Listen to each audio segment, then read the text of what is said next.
Muito bem. Então,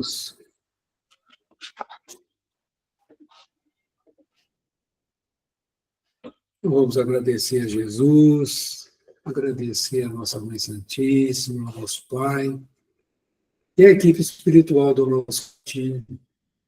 E sempre lembrando, né, dos fundadores do nosso cantinho, seu Fausto, Dona Luísa, Dona Lídia, e a nossa querida Leda, que ainda está entre nós, no seu processo de vida, né, enfrentando os momentos como todos nós. Deus a ilumine e guarde nessa caminhada.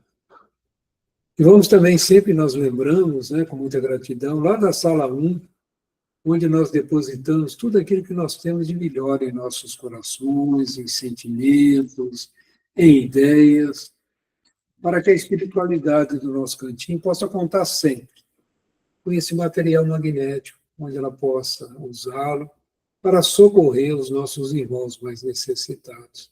A gente ainda não compreende muito bem como funcionam esses mecanismos, né? Mas sabemos, toda vibração envolta em amor é material de cura para muitos. E assim, para entregar todos esses fluidos, né, toda essa energia do bem, vamos orar juntos a oração que nosso Senhor Jesus Cristo nos ensinou. Pai nosso, que estais nos céus, santificado seja o teu nome, venha a nós o teu reino, seja feita a tua vontade, assim na terra como nos céus. O pão nosso de cada dia dai-nos hoje. Perdoe, Pai, as nossas dívidas, assim como nós perdoamos aos nossos devedores. Não nos deixes cair em tentação e livra-nos, Senhor, de todo o mal, que assim seja. Muito bem, vamos só recordar um pouquinho que ponto nós estamos nos livros, né? Nós estamos no finalzinho, né? Nas lutas finais, né? Dessa saga, né? Que é a saga de Paulo e Estevão. Nesse momento, as perseguições contra os cristãos, a situação assim está sendo bastante difícil, né? Simão Pedro vai a Roma, né? Onde Paulo de Tarso e os discípulos preparam para ele uma casinha. Ele vai com a sua família, né? Sua esposa, filhos, né? E chegando lá, ele põe Paulo de Tarso a par, né, da situação em Jerusalém, de todas as iniquidades que lá estavam ocorrendo. E ele chega num momento muito oportuno, né, onde ele começa a trabalhar junto com Paulo na divulgação do Evangelho, dando suporte à igreja de Roma. Né? Só que Paulo tinha um plano, né, de ir para a Espanha, para a Gália, né? E ele segue esse plano, apesar de todos terem pedido a ele que ficasse em tudo, né? Mas ele tinha esse plano e foi muito importante, né? As igrejas que lá ele formou, né? Mas acontece lá um momento onde João, né? João Evangelista é preso, né? E ele veio com Pedro de Jerusalém. E Pedro, sabendo que Paulo já tinha assim, conquistado algumas pessoas, né, alguns romanos de certo relevo, né, e ele estava aguardando, né, para ver se, quando Paulo chegasse, ele pudesse interceder em favor de João. Nós sabemos que João foi o único, né, só para a gente ficar assim, e já sabe da história, né, que João foi o único apóstolo que não foi, vamos dizer assim, sacrificado, né, ou seja, crucificado ou levado a apedrejamento, né? E Pedro havia até comunicado a Paulo que Tiago, né, irmão de João, havia sido morto, né, em Jerusalém também. Então, a situação dos cristãos era muito difícil, a lei era aplicada à revelia, né, quer dizer, não havia lei, e esse era o cenário que Pedro encontrou junto com Paulo, né? Mas eles não desistiam, né? Uma das características do cristianismo nessa época é uma fé viva, né?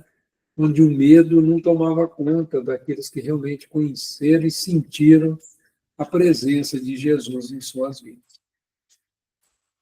E vamos dar continuidade, então, à leitura, né? A Cláudia já está aqui com a gente, vamos pedir ela que dê continuidade à leitura, né? E assim, vamos para mais essa etapa, esse fechamento, né, desse estudo que agora nós temos aí em nossas mãos. Pode começar? No meio dos debates, alguém se lembrou de Paulo.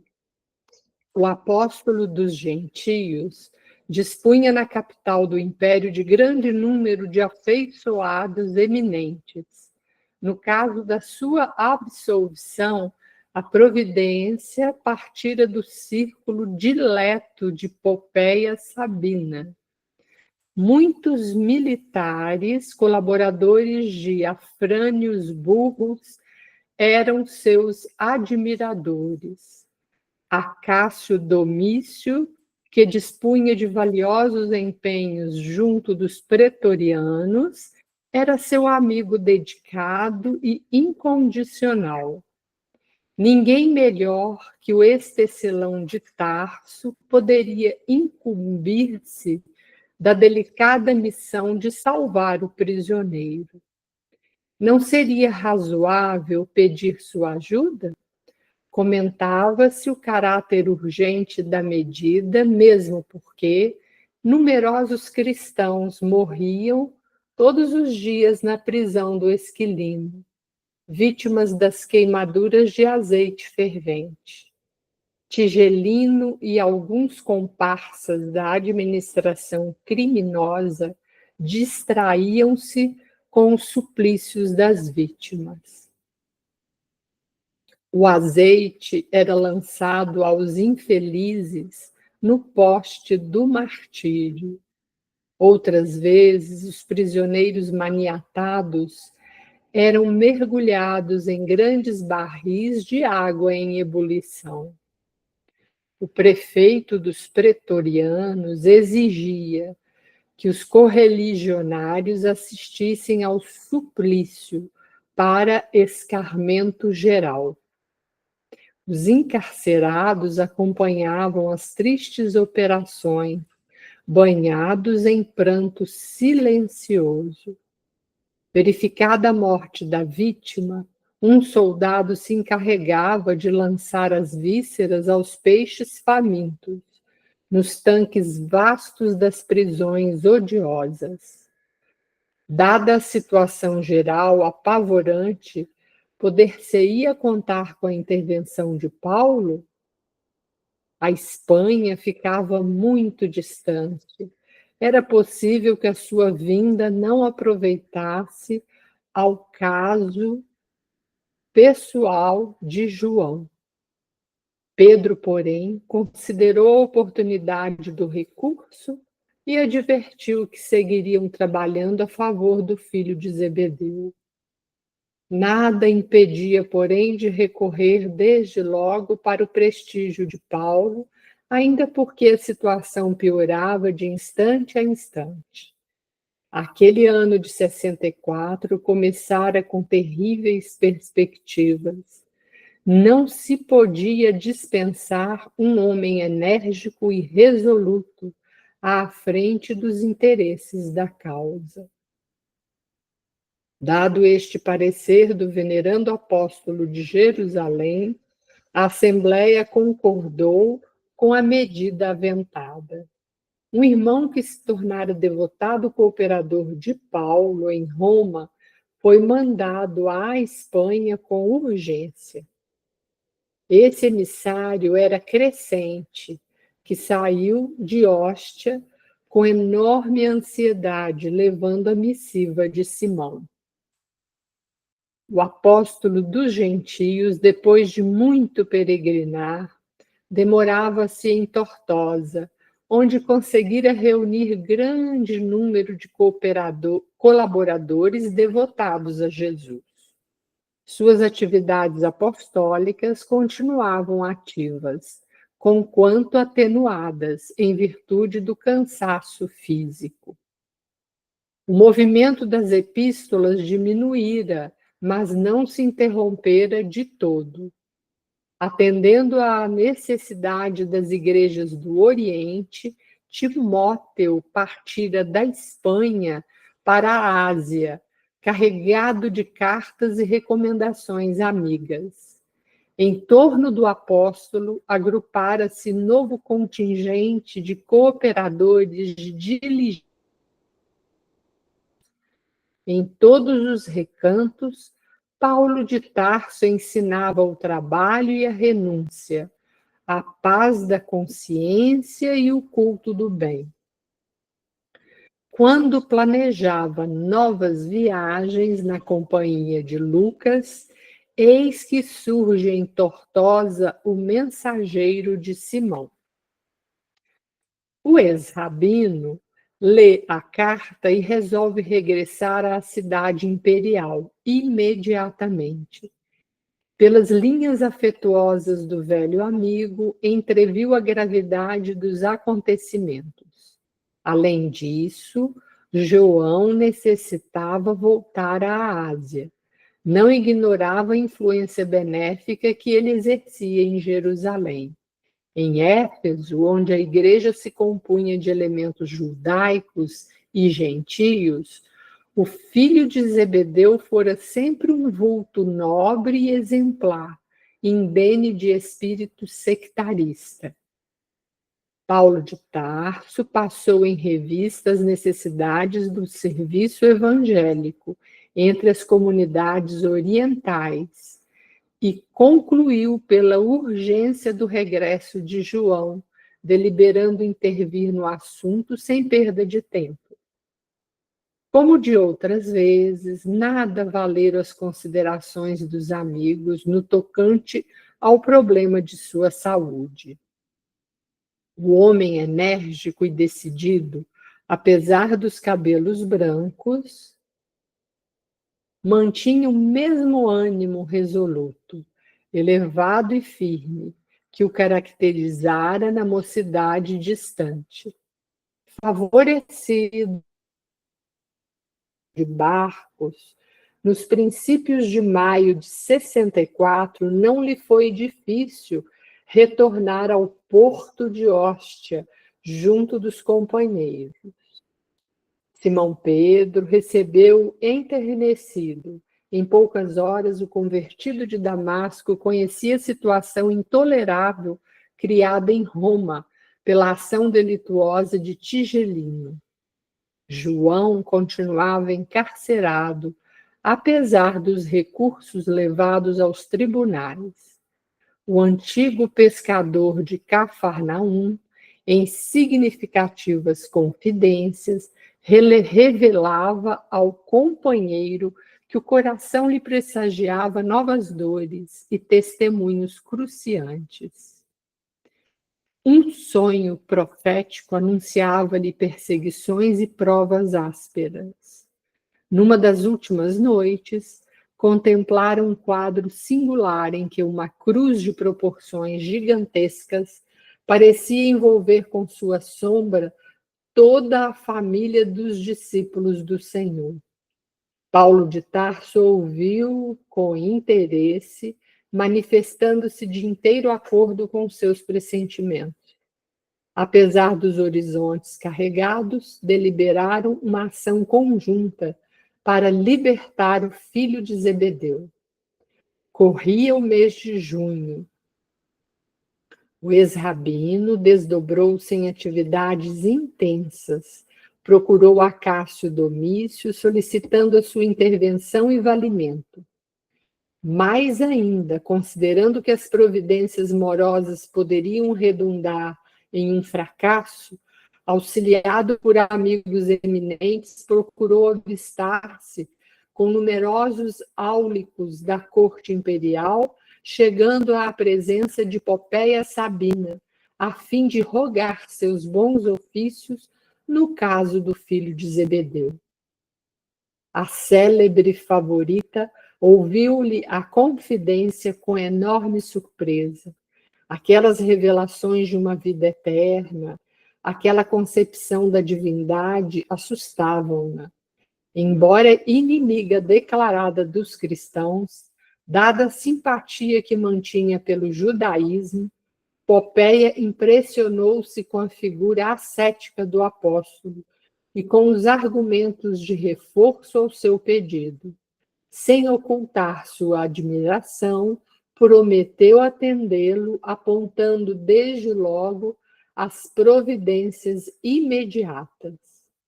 Paulo retirou-se esperançoso da absolvição do companheiro, porque Sabina prometera libertá-lo dentro de 3 dias. Voltando à comunidade, deu ciência aos irmãos da entrevista que tivera com a favorita de Nero. Mas, terminada a exposição, notou algo surpreso, que alguns companheiros reprovavam a sua iniciativa. Pediu então que o esclarecessem e justificassem quaisquer dúvidas. Surgiram fracas considerações que ele acolheu com a sua inesgotável serenidade. Alegava-se que não era louvável dirigir-se a uma cortesã dissoluta para impetrar um favor. Semelhante proceder afigurava-se defeso a seguidor. Popéia era mulher de vida notadamente dissoluta, banqueteava-se nas orgias do Palatino. Caracterizava-se por sua luxúria escandalosa. Seria razoável pedir-lhe proteção para os discípulos de Jesus?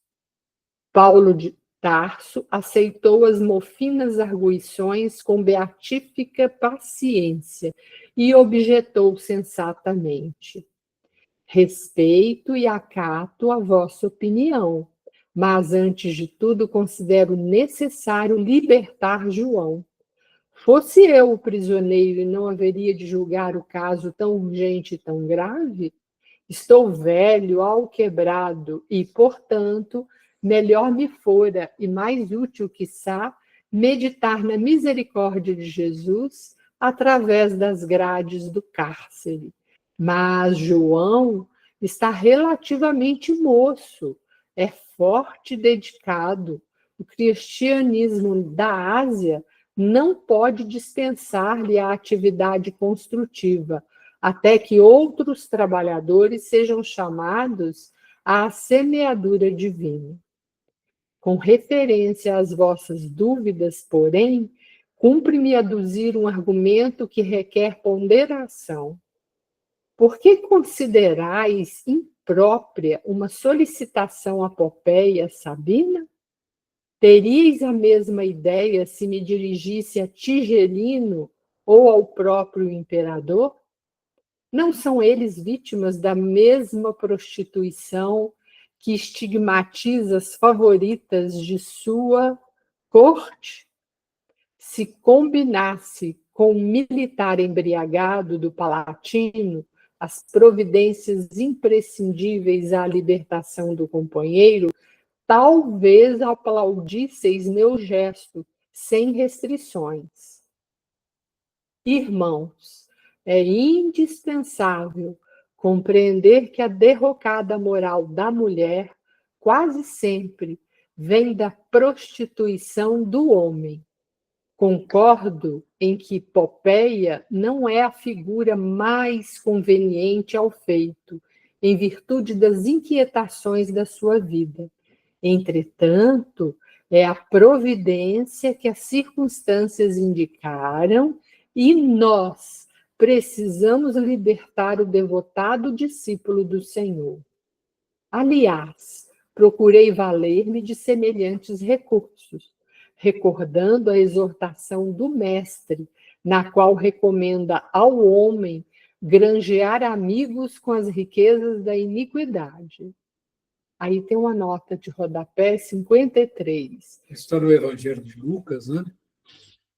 Essa é uma das passagens que às vezes a gente tem dificuldade de compreender, né? Angariar amigos com a riqueza da iniquidade.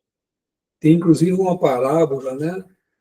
Uma mensagem de eu não lembro se é uma mensagem de Emmanuel sobre essa passagem, que ele fala daquele mordomo, né, que o dono que estava o senhor resolve dispensá-lo, né, e nesse interim ele vai chamando aqueles que deviam ao senhor e diminui a dívida, né, e ele pensando em, de certa forma, angariar, né, riquezas com a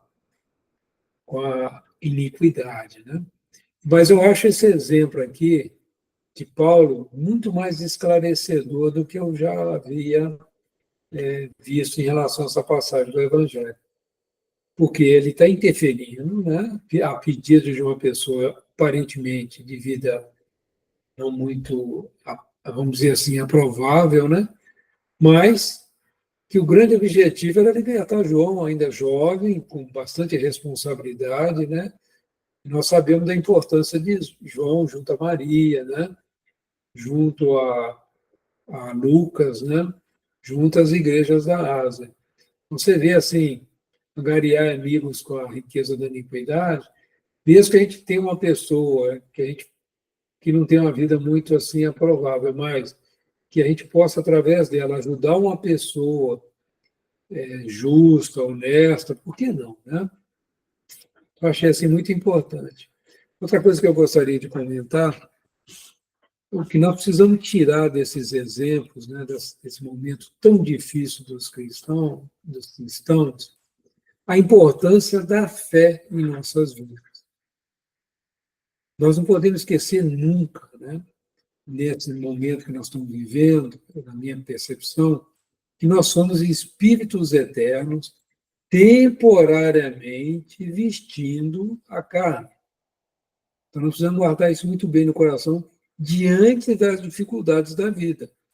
Para a gente não desanimar, para a gente não perder o equilíbrio, para a gente não perder a saúde, né? A importância dessa verdade. Hoje eu li um negócio que eu achei muito interessante, que fala que nós estamos aqui de passagem, né? Aí eu achei interessante o autor falando algo interessante para assim: ninguém constrói casas sobre uma ponte, né? E eu achei isso interessante porque faz muito sentido. O local da ponte é para ser automóveis, caminhões, etc, etc. Não faz muito sentido você ter uma casa nesse local, né? Então, eu achei isso interessante, essa visão. Então, muitas vezes a gente passa na vida aqui como encarnado, levando essa vida como definitiva, né? Então, por exemplo, você está vendo, a gente vê aí o grau de maldade, né, aos cristãos, né?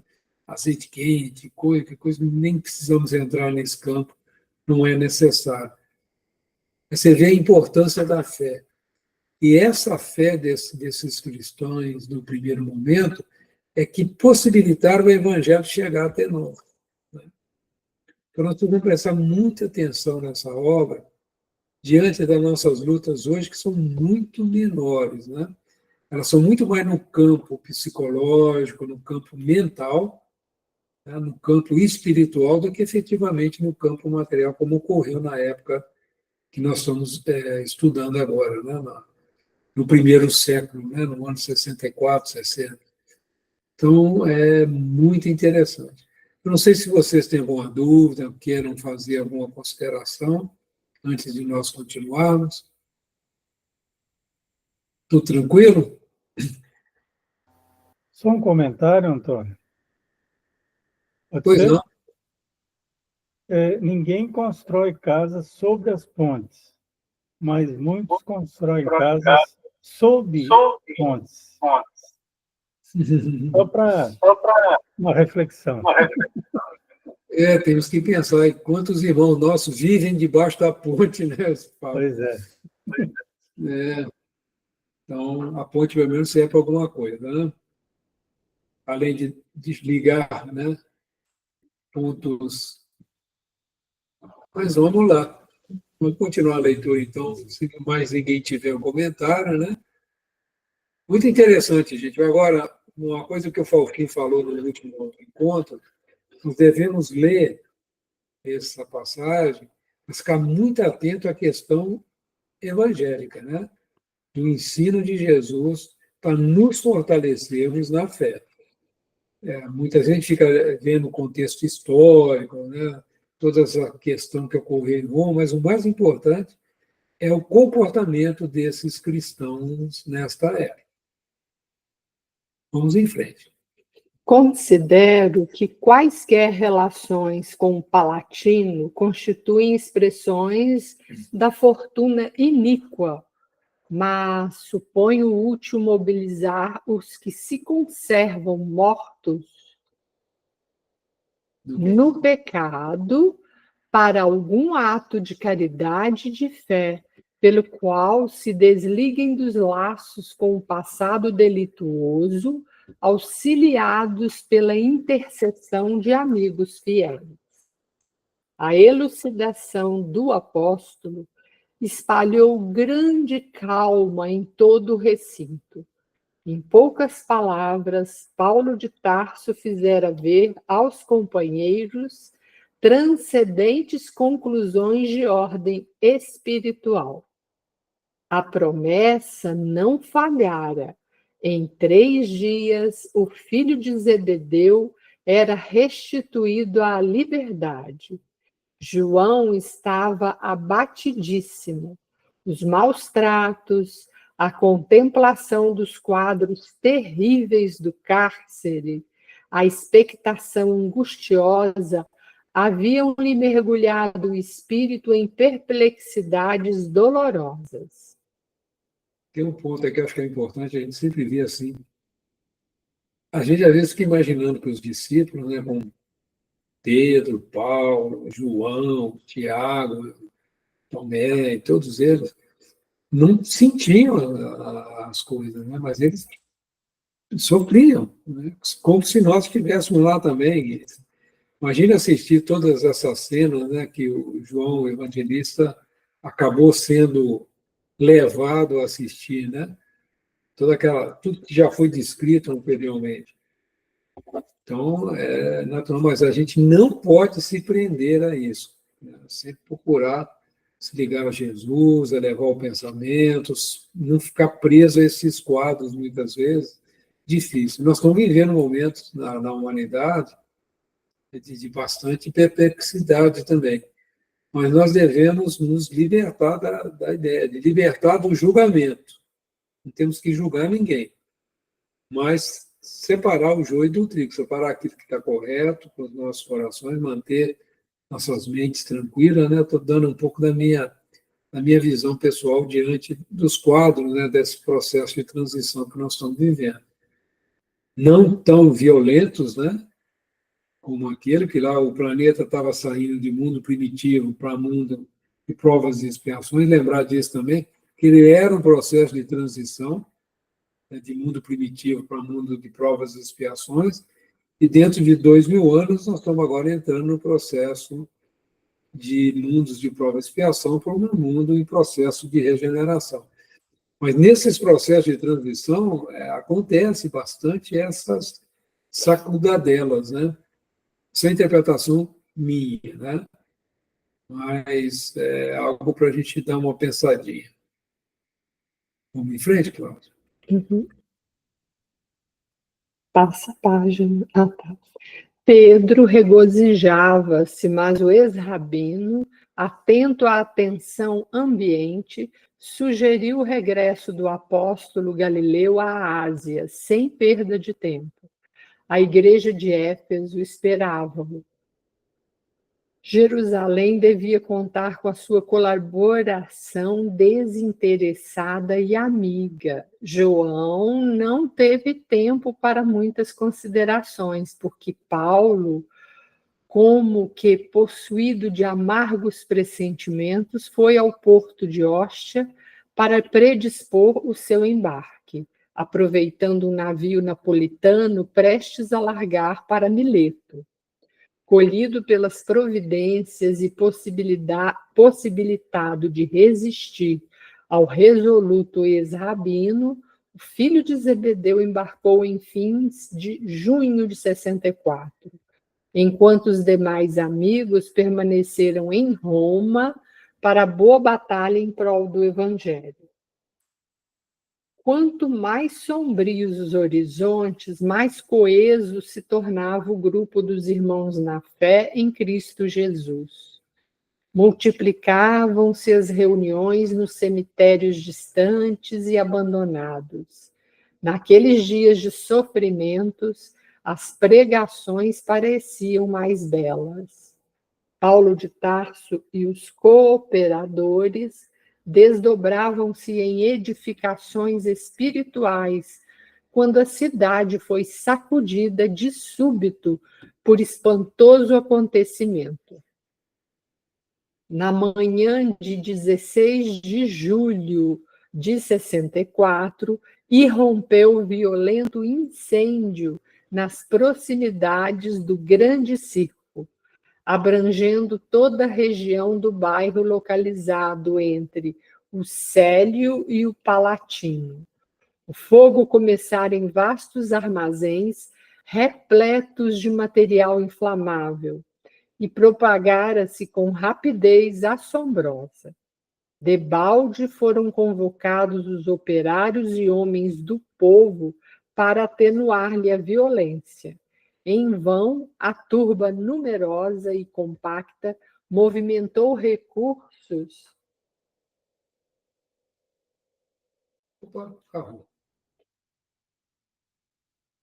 Movimentou recursos para aliviar a situação.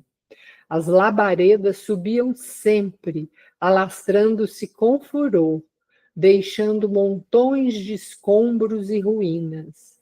Roma inteira acudia a ver o sinistro espetáculo, já empolgada pelas suas paixões ameaçadoras e terríveis. O fogo, com prodigiosa rapidez, deu volta ao Palatino e invadiu o Velabro. O primeiro dia findava-se com angustiosas perspectivas. O firmamento cobria-se de fumo espesso, iluminando-se grande parte das colinas com o clarão odioso do incêndio terrível. As elegantes construções do Aventino e do Célio pareciam árvores secas de floresta em chamas.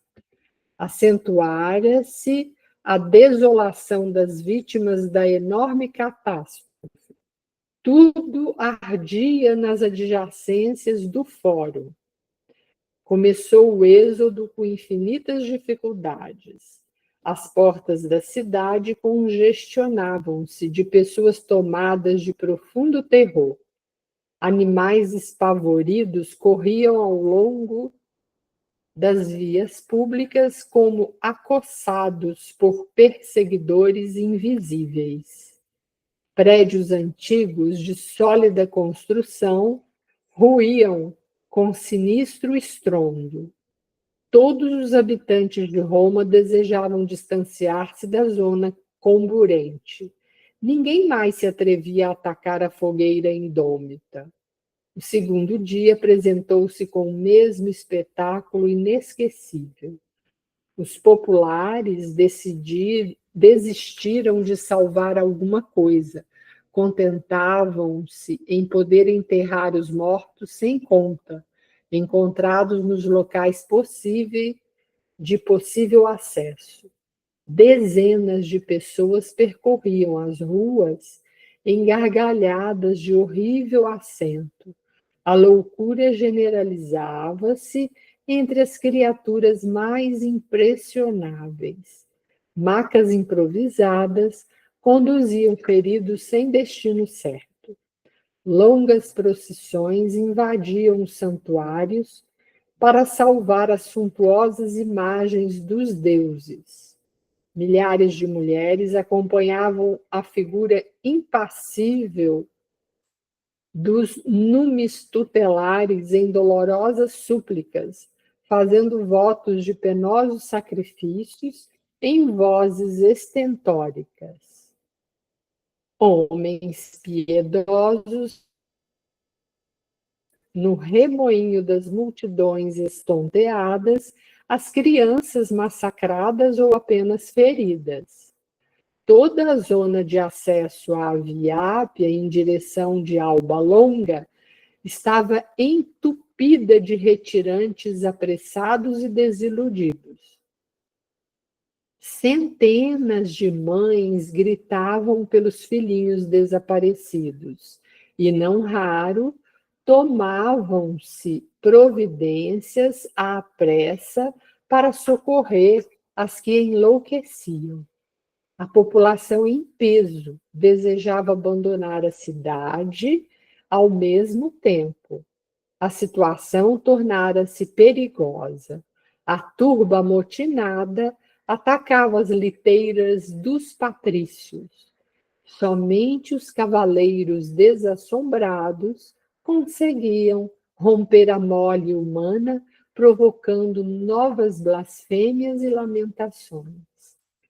O fogo já havia devorado quase totalmente os palacetes nobres e preciosos das Carinas e continuava destroçando os bairros romanos entre os vales e as colinas, nos quais a população era muito densa. Durante uma semana, dia e noite, lavrou o fogo destruidor, espalhando desolações e ruínas. Das 14 circunscrições em que se dividia a metrópole imperial, apenas 4 ficaram incólumes. 3 eram um aluvião de escombros fumegantes, e as outras 7 conservavam tão só alguns vestígios dos edifícios mais preciosos. O imperador estava em Antium, quando irrompeu a fogueira por ele mesmo idealizada, pois a verdade é que, desejoso de edificar uma cidade nova, com os imensos recursos financeiros que chegavam das províncias tributárias, projetara o incêndio famoso, assim vencendo a oposição do povo, que não desejava a transferência dos santuários. Além dessa medida de ordem urbanística, o filho de Agripina caracterizava-se em tudo pela sua originalidade satânica. Presumindo-se genial artista, não passava de monstruoso histrião, assinalando a sua passagem pela vida pública com crimes indeléveis e odiosos. Não seria interessante apresentar ao mundo uma Roma em chamas? Nenhum espetáculo a seus olhos seria inesquecível como esse. Depois das cinzas mortas, reedificaria os bairros destruídos. Seria generoso para com as vítimas da imensa catástrofe. Passaria à história do império como administrador magnânimo e amigo dos súditos sofredores.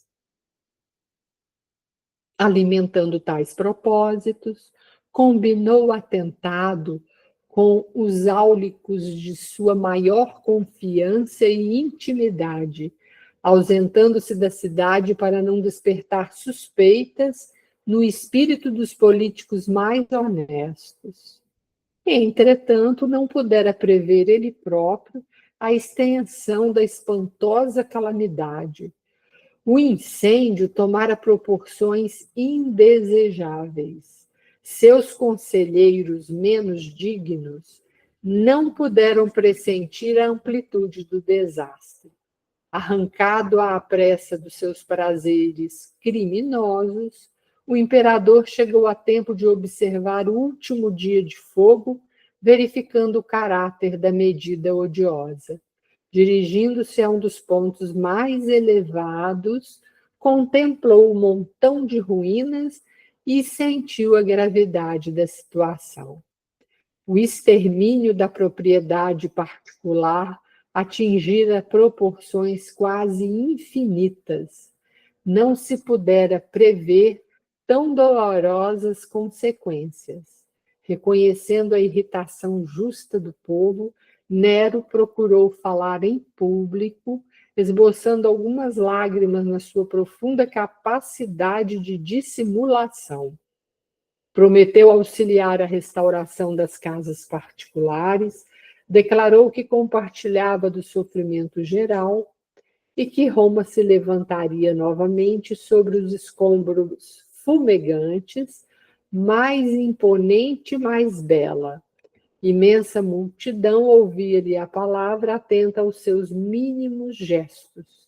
O imperador, na sua mímica teatral, assumia atitudes comovedoras. Referia-se aos santuários perdidos, debulhado em pranto. Invocava a proteção dos deuses a cada frase de maior efeito. A turba sensibilizara-se. Jamais o César se mostrara tão paternalmente comovido. Não seria razoável duvidar das suas promessas e observações. Em dado instante, a sua palavra vibrou mais patética e expressiva. Comprometia-se solenemente com o povo a punir inexoravelmente os responsáveis. Procuraria os incendiários, vingaria a desgraça romana sem piedade.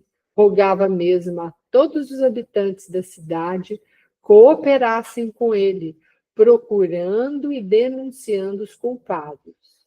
Nesse ínterim, quando o verbo imperial se tornara mais significativo, notou-se que a massa popular se agitava estranhamente. Maioria esmagadora irmanava-se agora num grito terrível. Cristãos às feras, às feras. O filho de Agripina encontrara a solução que procurava.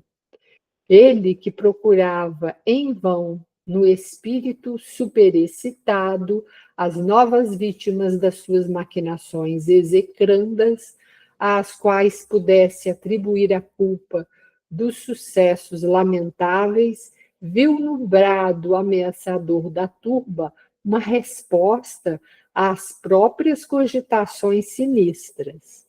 Nero conhecia o ódio que o vulgo votava aos seguidores humildes do Nazareno.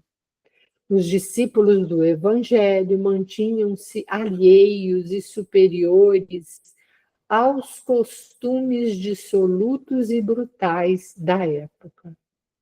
Não frequentavam os circos, afastavam-se dos templos pagãos, não se prosternavam diante dos ídolos, nem aplaudiam as tradições políticas do império. Além disso, pregavam ensinamentos estranhos e pareciam aguardar um novo reino. O grande histrião do Palatino sentiu uma onda de alegria invadir-lhe os olhos míopes e congestos. A escolha do povo romano não poderia ser melhor.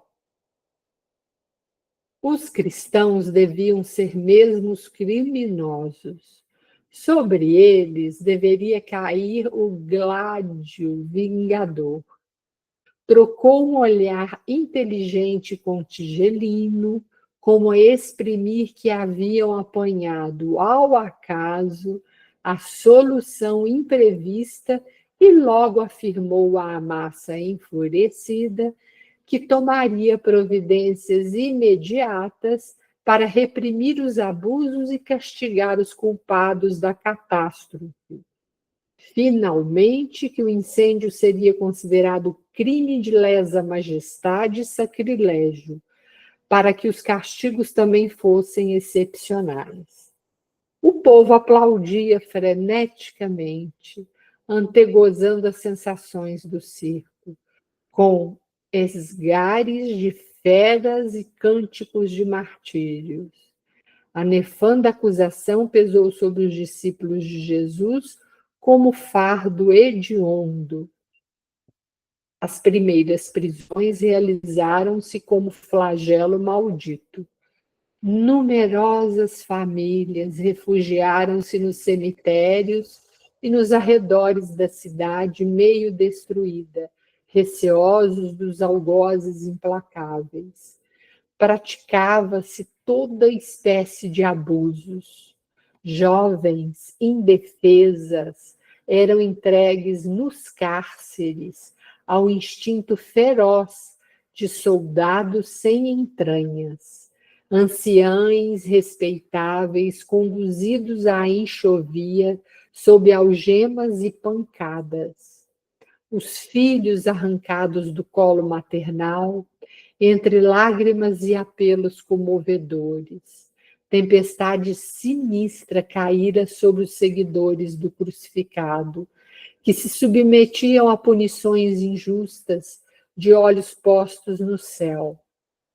De nada valeram para Nero as ponderações dos patrícios ilustres, que ainda cultivavam as tradições de prudência e honestidade. Quantos se aproximavam da autoridade imperial com a valiosa contribuição de alvitres justos, eram declarados suspeitos, agravando a situação. O filho de Agripina e seus áulicos imediatos deliberaram que se oferecesse ao povo o primeiro espetáculo no princípio de agosto de 64, como a positiva demonstração das providências oficiais contra os supostos autores do nefando atentado. As demais vítimas, isto é, todos os prisioneiros que chegassem ao cárcere depois da festa inicial, serviriam de ornamento aos futuros regozijos, à medida que a cidade pudesse recompor-se com as novas construções em perspectiva. Para isso, determinara-se a reedificação imediata do grande circo. Antes de atender às próprias necessidades da corte, o imperador desejava as simpatias do povo ignorante e sofredor, alimentando o que pudesse satisfazer seus estranhos caprichos. A primeira carnificina, destinada a distrair o ânimo popular, foi levada a efeito em jardins imensos, na parte que permanecera imune da destruição, por entre orgias indecorosas, de que participaram a plebe e a grande fração do patriciado que se entregara à dissolução e ao desregramento. A festividade prolongou-se por noites sucessivas sob a claridade de esplêndida iluminação e o ritmo harmonioso de numerosas orquestras que inundavam o ar de melodias enternecedoras. Nos lagos artificiais deslizavam barcos graciosos, artisticamente iluminados. No seio da paisagem, favorecida pelas sombras da noite, que as tochas poderosas não conseguiam afastar de todo, repastava-se a devassidão em jogo franco.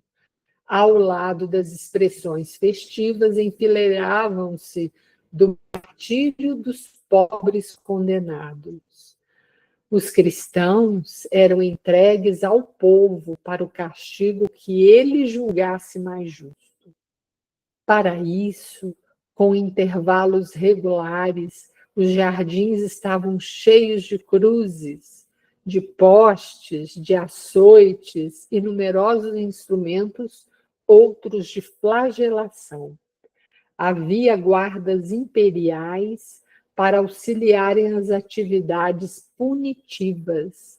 Em fogueiras preparadas encontravam-se água e azeite fervente, bem como pontas de ferro em brasa para os que desejassem aplicá-las.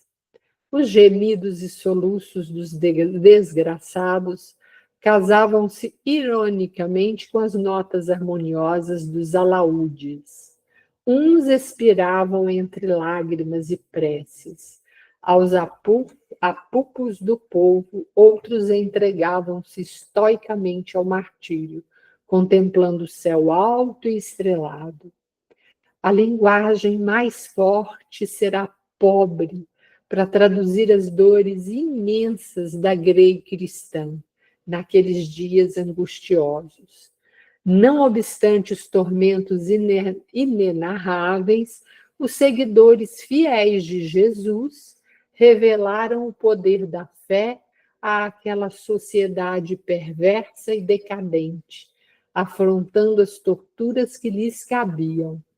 Interrogados nos tribunais em momento tão trágico, declaravam abertamente sua confiança em Cristo Jesus, aceitando os sofrimentos com humildade por amor ao seu nome.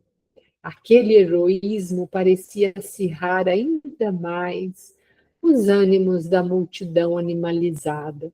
Inventavam-se novos gêneros de suplício. A perversidade apresentava diariamente números novos em sua venenosa facúndia. Mas os cristãos pareciam possuídos de energias diferentes das conhecidas nos campos de batalhas sanguinolentas. A paciência invencível, a fé poderosa, a capacidade moral de resistência assombravam os mais afoitos. Não foram poucos os que se entregaram ao sacrifício cantando. Muita vez, diante de tanta coragem, os verdugos improvisados temeram o misterioso poder triunfante da morte.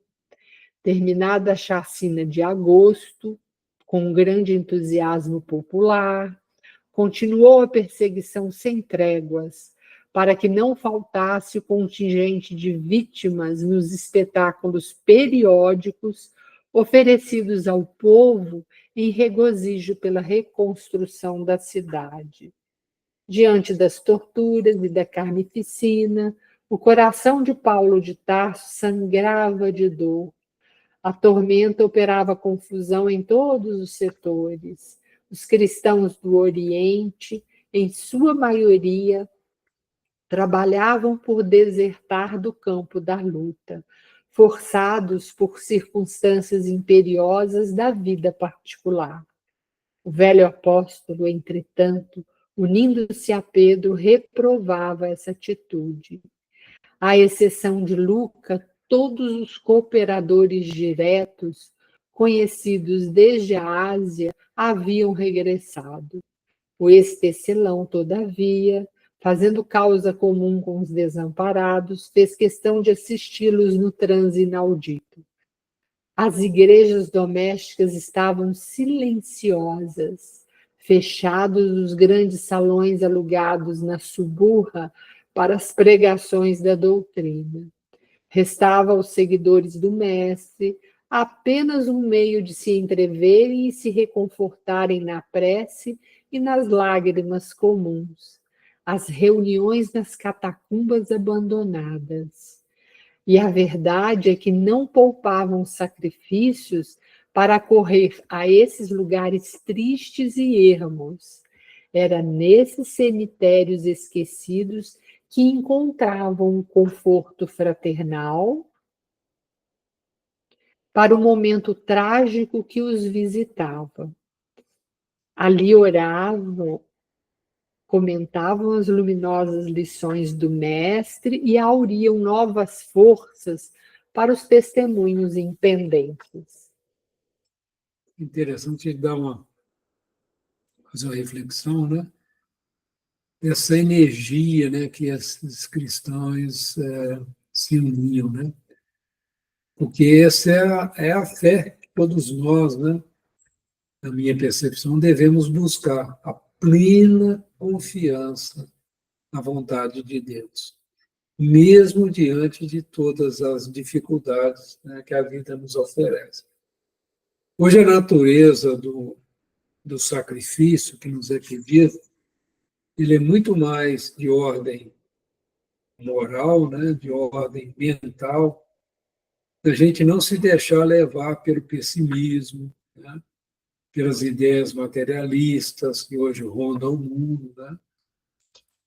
Por todas essas notícias, né, que a gente é bombardeado através da mídia, não se ligar a essas notícias. Então, o sacrifício que é pedido a nós é que mantemos a nossa mente ligada a Jesus, né, sem perder a alegria de viver, sem perder a oportunidade de mostrar o otimismo e a confiança em Jesus.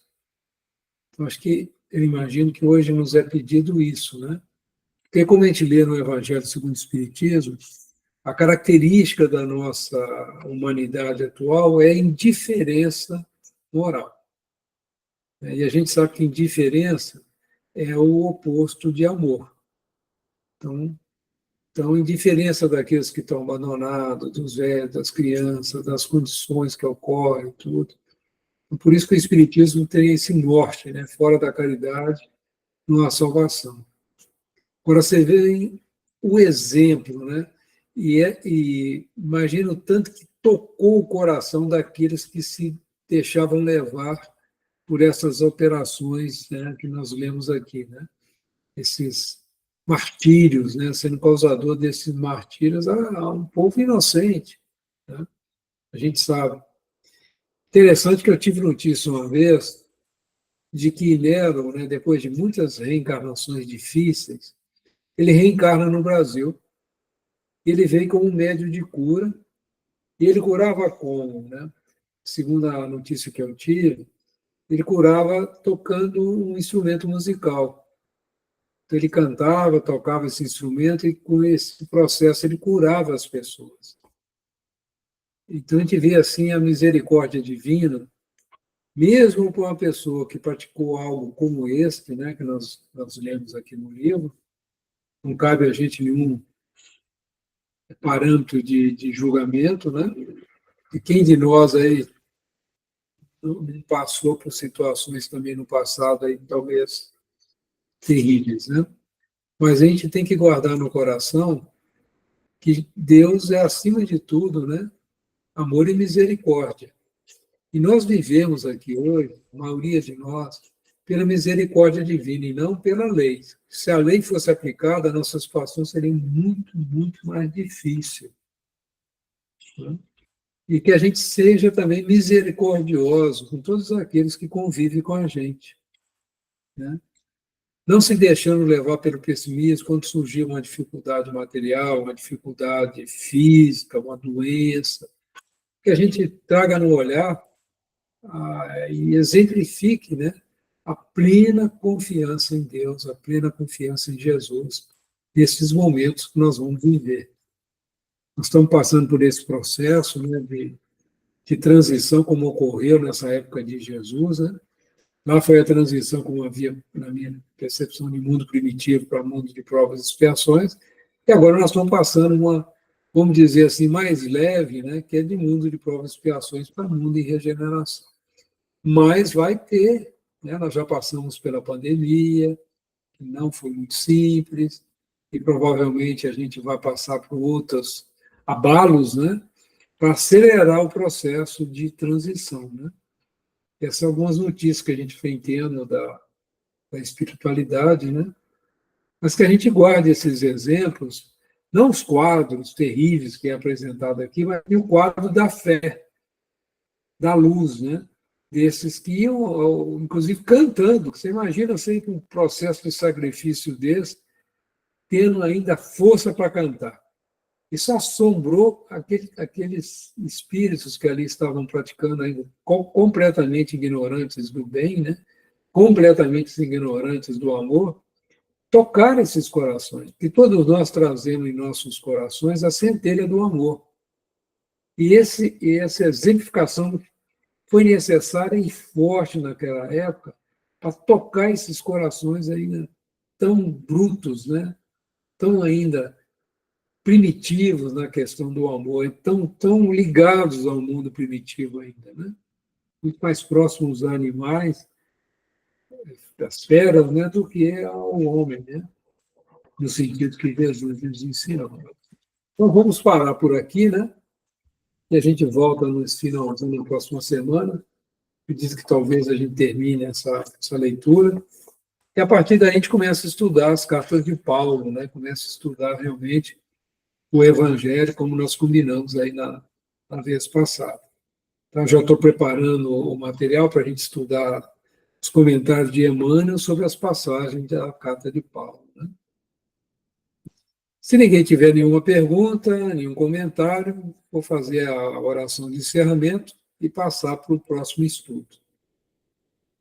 Jesus, te agradeço, Senhor, por ter nos trazido essa obra maravilhosa, para que a gente possa viver um pouco esses exemplos, né, de resignação, de devotamento, né, dos primeiros cristãos.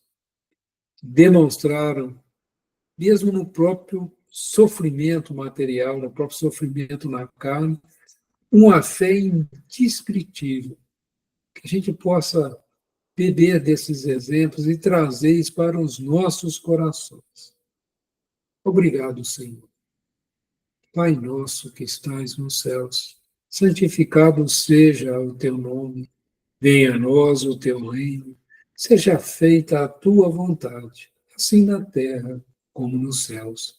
O pão nosso de cada dia dai-nos hoje, perdoe, Pai, as nossas dívidas, assim como nós perdoamos aos nossos devedores, e Pai, não nos deixes cair em tentação e livra-nos, Senhor, de todo mal, que assim seja. Eu vou parar a gravação por um minutinho, tá, pessoal? Para a gente dar... Opa, cadê a setinha? Está aqui. E iniciá-la novamente, né?